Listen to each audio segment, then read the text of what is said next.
Oke, saudara-saudara sekalian, khususnya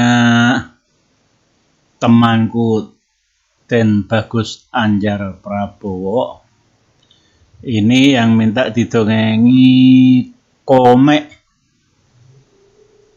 Kisah dari Madura, judulnya adalah Joko Tole. Joko Tole tahu kan? Kalau kita naik perahu nyeberangi, tapi sekarang sudah ada jembatan Suramadu ya. Kalau dulu ketika belum ada jembatan Suramadu, kalau kita mau ke Surabaya, mau ke Madura dari Surabaya, itu naik perahunya yang paling gede, paling bagus dan paling terkenal adalah perahu penyeberangan Joko Tole. Nah, ini dikisahkan bahwa Dewi Ragil Kuning itu adalah putri Bupati Sumeneb di Madura.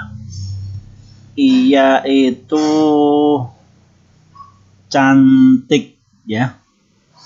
Ia cantik, berbudi pekerti, lembut, dan juga dikenal dengan sebutan Putri Kuning atau Dewi Saini.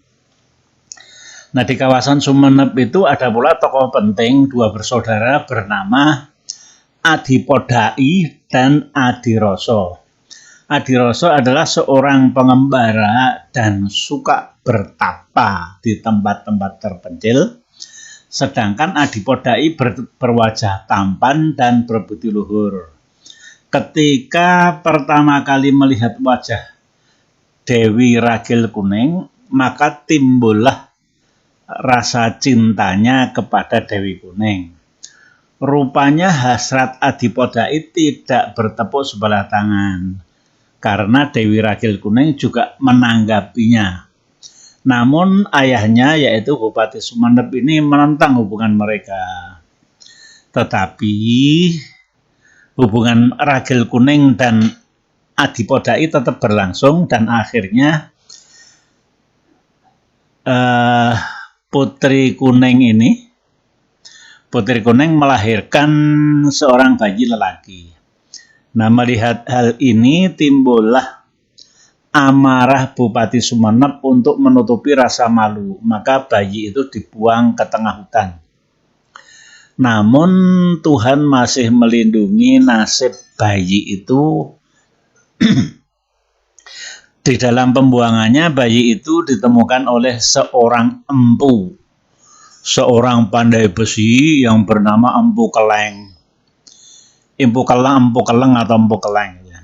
Empu Keleng ini mendidiknya, memeliharanya. Anak temuan itu diberi nama Joko Tole. Sejak kecil si Joko Tole itu telah dididik selaras dengan kepandaiannya, yaitu kepandaian dari si Empu Keleng membuat senjata gitu ya, karena dia kan pandai besi. Ketika dewasa, kepandaian Joko Tole dalam membuat senjata itu telah setaraf dengan Empu Keleng. Ia bisa membuat keris hanya dengan memijit-mijit bahan bakunya. Jadi besi atau baja itu nggak usah dipukul-pukul, dibakar,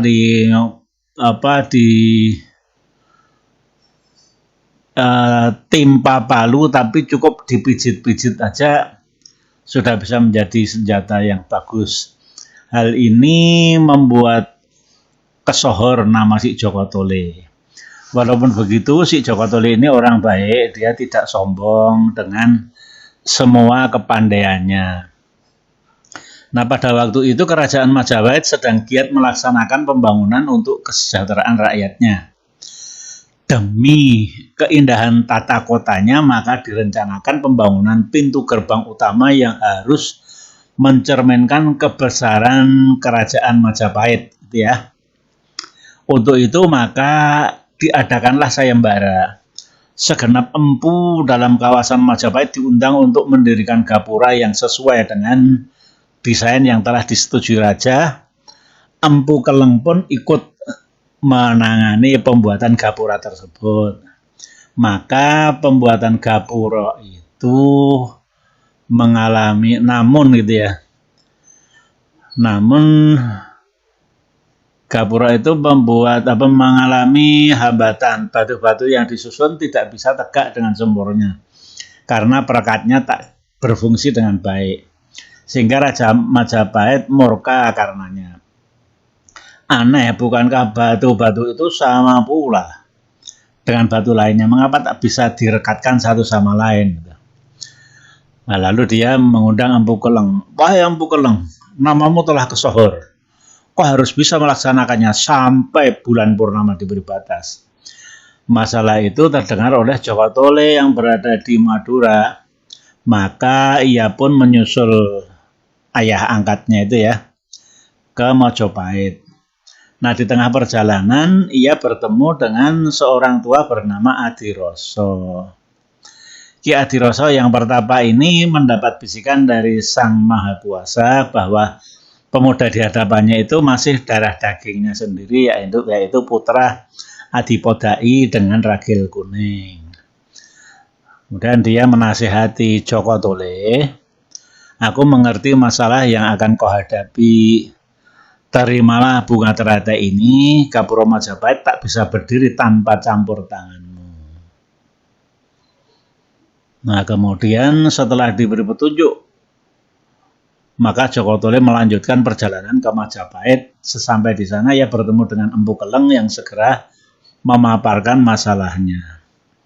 Lalu Joko Tole segera melakukan petunjuk yang diberikan oleh Ki Adiroso yang sebenarnya pamannya, karena Adiroso itu kembarannya ayah biologis itu ya, ayah kandung dari Joko Tole. Adiroso kan kakak adik dengan Adipodai gitu kan.